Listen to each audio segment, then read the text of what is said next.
è semplicemente una parte di me, non ci ho mai riflettuto molto a fondo. Per me essere queer significa libertà e conflitto, li metto insieme.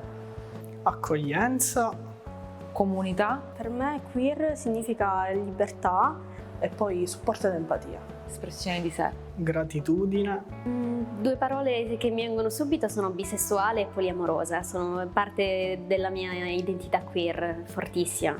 normalità soprattutto, e scoperta continua, Libertà. amore, privacy. Rappresenta la libertà di essere me stessa in tutti i miei aspetti. errore perché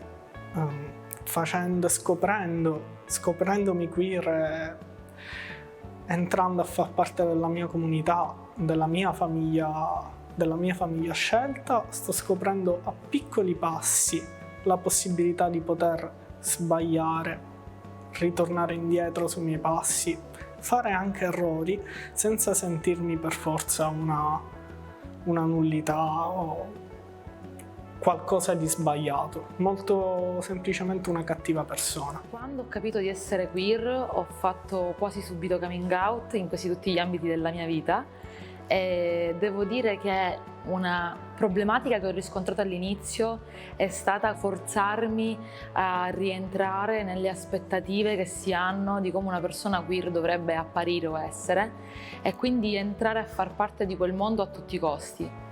La queerness è qualcosa che comunque può restare sia stabile che continuare ad evolversi. Per me personalmente è una continua ricerca di un modo migliore di sentirmi a casa. Oggi, al contrario, non sono io che mi forzo a fare parte di quel mondo, ma è quel mondo che in qualche modo fa parte di me. Soprattutto perché in quanto parte della comunità B e della comunità sessuale, l'invisibilizzazione, l'invalidazione che subiamo facendo parte di queste categorie è sempre molto forte e quindi una comunità che ti sostiene è fondamentale. Oggettivamente siamo tutti diversi ed è giusto che sia così. E di conseguenza però non si deve allontanare la diversità, anzi il mondo è bello perché è vario e penso che sia giusto che rimanga così, ma allo stesso tempo penso sia ancora più giusto che tutti includiamo tutti in questo mondo.